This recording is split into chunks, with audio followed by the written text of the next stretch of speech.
এই দুইটাই দুইবার বলদ বানায় আমার কাছ থেকে টাকা নিয়ে গেছে। চলো আমার লগে চলো। ঠিক আছে চল।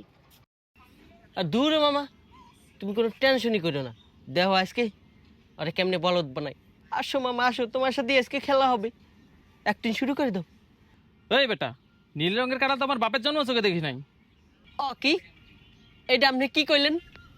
আচ্ছা আমার একটা কথা কোন তো, আপনার বাপ দাদারা কি কোন সময় জমিদার ছিল? না তো। এই তো পয়েন্ট আইছেন, এই তো পয়েন্টটা। এই কাঁঠাল খাইলে জমিদাররা, এই কাঁঠাল যদি আপনি খাইতেন না তাহলে আপনার চেহারা থাকবে সুন্দর। আপনি তো কালা বুঝতে মারা। ভাই আমি আপনার একটা কথা কই, এই কাঁঠাল যদি আপনি খান না তাহলে আপনার পোলাপান সুন্দর হইব, একবার রাজপুত্রের মতন হইব। দিমু নাকি কাঁঠাল? হায় হায় কি কয়, তাহলে তো এই কাঁঠাল আমারই নিতে হবে। এই কাঁঠাল আমি খেলে আমার ফুলাফান হবে একেবারে সুন্দর, রাজপুত্রের মতো। ভাই এই কাঁঠাল